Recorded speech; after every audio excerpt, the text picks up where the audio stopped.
I had cancer as a child. It's just a way to try to understand death. And it took me a little bit to realize, like, yeah, that's why I'm doing it.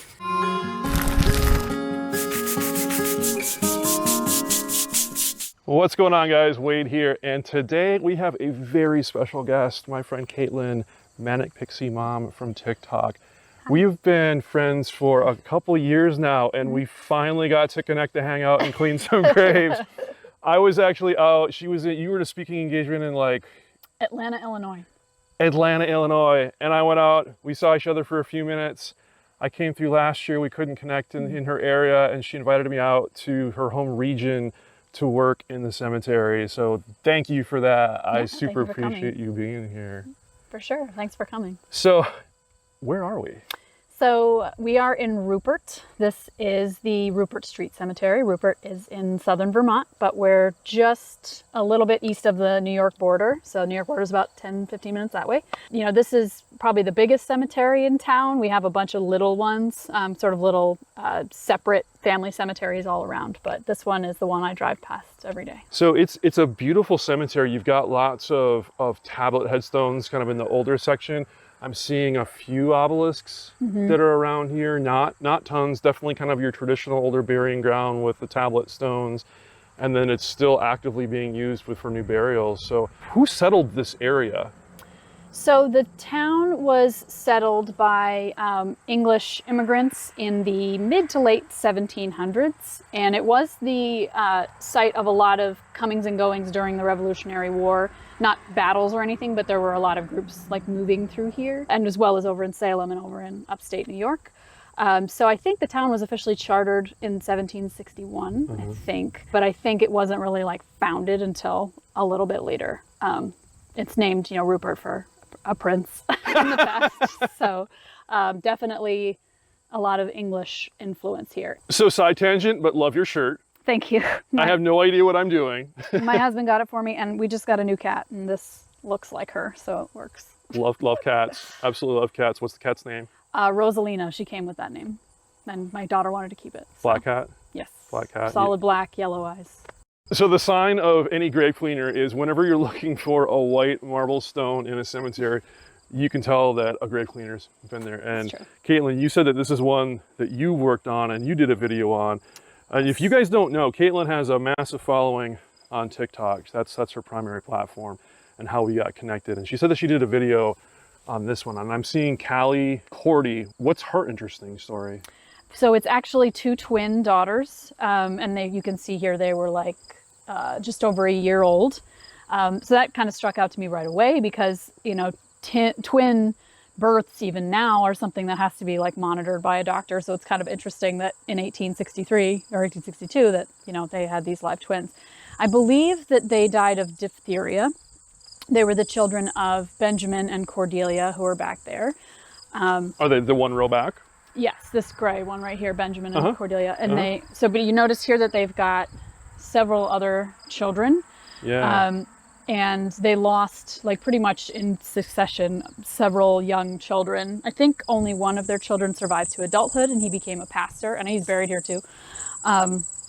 So what I liked about this stone, it was really hard to read. And so now it's brightened up so much. And this area of Vermont is very much known for its marble industry. So there was a period in time, I guess, where cemeteries would ban granite, because it was like, you got to use Vermont marble. So I like bringing Vermont marble back to its original beauty. But yeah, the local in Dorset, which is, you know, about 20 minutes, it's one of the first like incorporated marble quarries in the US. And they're still processing marble. The stones at Arlington National Cemetery, those are Vermont marble. I believe the Jefferson Monument and I think the Supreme Court building both have Vermont marble. So I always like to talk about it. Yeah, and this has a pretty classic mid 1800s flora and fauna kind of motif. And this is really common, especially for young children who died, where you see this sort of like a branch of rosebuds, and then there's usually one rosebud down here that's been broken off to sort of represent the life that's gone. People in the mid 1800s there was a lot more sentimentality around death, kind of in line with the Victorian era. So you went from kind of the strict Puritan stuff through to the 1800s when we get a little bit, I don't know, a little bit more artistic with it.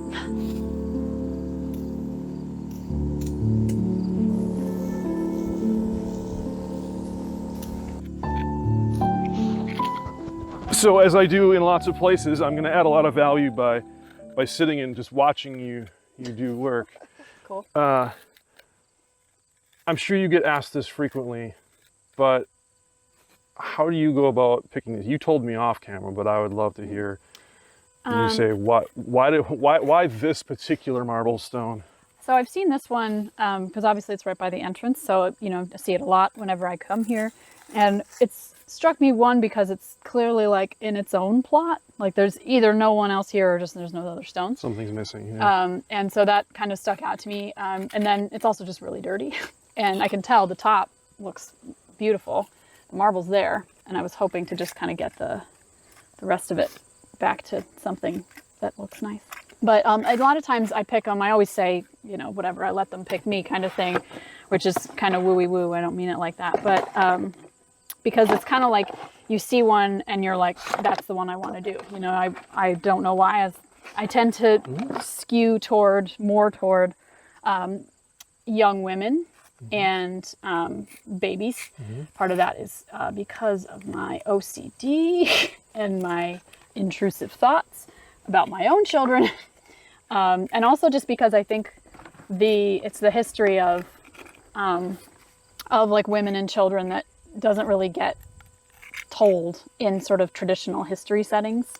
So I like being able to tell the story. The only problem is when you start researching, you can really only find stuff about their husbands. So isn't that the hardest part, right? Yeah. It's when you read the historical literature on it, and I have a hard time kind of going back and forth with that in my mind, because for certain women of a certain era, that's just what they were known by, and they liked it. They chose to be known as the wife of so-and-so. Their first name wasn't given in public record.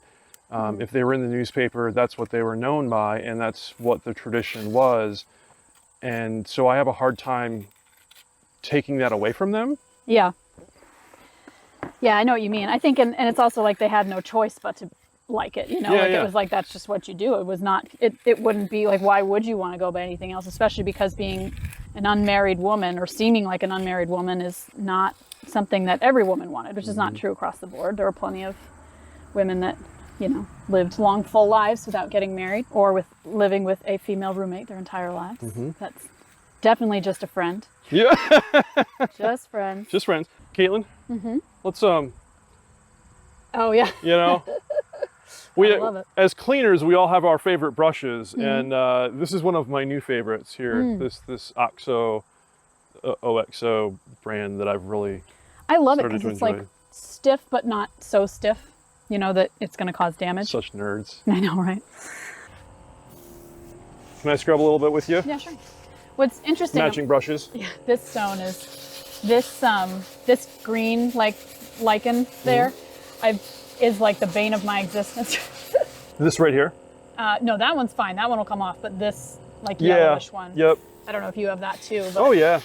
It, This right here, ladies and gentlemen, is my traditional style of biological growth, and you see it different regions.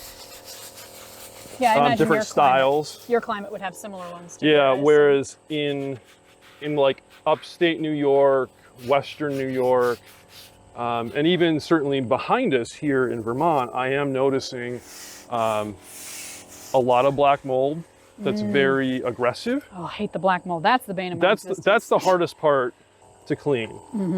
And the funny thing is, people will, when I clean graves with that and they don't get clean right away, people are like, it looks worse because you've kind of agitated it. It will go away. Sure does. But I haven't published the video yet, but I would imagine by the time this comes out, it will be published, so you guys can all go look at it. But I was down in New Orleans with Katie, and we partnered with the city of New Orleans and with their their professional fire department, which at a point in time was a volunteer fire department. So there's this beautiful 20-foot high angel on a pedestal, and just stunning, but pretty much just black mold. And so certainly when we cleaned it, well, one, it was massive, Right. huge ladder in order to clean it.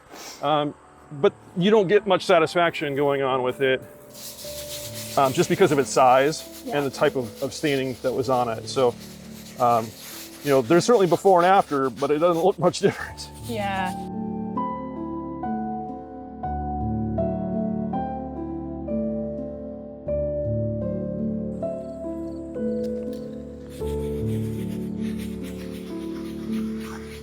So off camera, Caitlin was expressing, I had asked her about different press that she had done, and she was sharing about how one of her favorite ones is when the interviewer pushed her a little bit on her feelings and why. And so I was gonna do the check from there, because she talked about how sort of that origin story. And if you wanna say that in brief, certainly. Sure. I had cancer as a child, and it was a relatively uncomplicated cancer. I had a full nephrectomy and 6 months of chemo, and haven't had an issue since, aside the fact that I only have one kidney. When I live in an area though that I lived in an area, I'm from an area that had a higher rate of cancer than other places. And my best friend when I was 9 died of leukemia. And my family were not particularly religious, not religious at all. My dad's a lapsed Catholic. I didn't really have a lot of answers for like, where is he? What does this mean? How do I deal with this? And so I think that a lot of all of this is just a way to try to understand death. And it took me a little bit to realize, like, yeah, that's why I'm doing it. And I said it to my husband. I was like, yeah, because I'm trying to understand death. And he was like, yeah, I thought you knew that. It's something that I like say it when people ask, because I'm like, you know, I'm all about like talking about death and being more open about it. You know what I mean? Yeah. Do you want to share yours? Well, I can. I talked about this a few different times. It's been a couple of years since I've actually publicly talked about it, but certainly I've always struggled with anxiety and depression. Cemeteries became a safe place for me to go and be. I've had different seasons of life where I've gone hiking and I've gone climbing and physically exerting myself in those areas that are really super healthy, because it was a place to be and to be safe, and you just get to think, because that's what we do, and it's an awesome place to go do that. So I would go hike and do that, and then I started working in this space, and same thing. I could go physically exert myself by resetting a grave and cleaning, and it was a lot of work. Yeah, it was actually a lot of work, and so I was like, okay, cool. Like this is great, and I can give back and I can volunteer at the same time. But part of it stemmed from the recovery from addiction. So I hadn't been experiencing addiction at that moment in my life, but I was still in the mental health recovery from it and just getting myself in a stable place. And so it was just a really great opportunity to go and just be and to exist in a safe place that I could hang out with all my friends that were no longer alive, and not in a terribly morbid way, but you know, that's what we're doing here. But it allowed me to exert myself and get tired and also think and have clear thoughts and not be distracted by anything else, because we're in a place where we're not sitting on our phones, we're not in front of a TV or anything like that has that extra distraction to it. So that was mine. My question was going to be as a follow-up for you, because I know how my answer comes about with how I got started and where I'm at is that's how you got started, but you've been doing this for a while. So you've experienced growth on your platform. I've experienced growth on my platform, which allows for a lot more introspection into what we're doing. People analyze what we're doing. But how have you grown from that? And how has your kind of purpose evolved from that? So certainly it was how you were experiencing and expressing your relation around death and dying. But has that evolved? Has that gone further? That's a good question. I think so. Honestly, I think the part that's become really meaningful for me is the historical aspect of it, like finding the stories and like sharing that. I did a couple things with like a high school class, and where the kids had to do like the thing that I do, basically find out like from a grave, research a grave. And there was one, I was doing a little session with them, and one of them was like, I see why you do this. It's really interesting. And I've had a couple of people, like younger people, say like, this is so much better than history class. And I really like that. I like that the idea of like bringing history and genealogy and all that to the next generation, because I think that this next generation is going to be so much more thoughtful with marginalized groups and with like expanding out history to beyond just rich white guys. So that, like, I found a lot of meaning in that, like just helping and being able to share, because I'm a nerd about it, and being able to share it with other people. And the cleaning is, I agree with you, it's a nice like physical way to like manifest that and like to actually do something good. I really appreciate you sharing that, because I certainly have seen parts of that in myself. I have not taken it on as sort of a purpose mission to express or help a certain population. Yeah. One of the weird things that I do when I go out and work in a cemetery is I actually intentionally do not look at the graves first. I will go out and I'll see this one and I'll go, oh, that needs Wade's fixing on it, and I'll do it. Yeah. And I don't look to see who it is. And I'll look at the story later.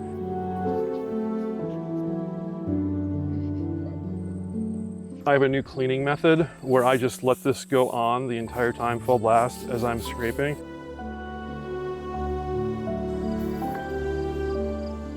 Has there been a favorite part of this for you? And I don't mean this, the cleaning itself, but being able to have a platform. Yeah, I think, you know, it's been a good exercise for me in, you know, anxiety and kind of like putting myself out there. I think I've also developed skills. Like I've always loved presenting. I love speaking in front of people, but I think it's definitely helped me practice that and practice, you know, with writing and all that kind of stuff. So that's, you know, for me. Super cool.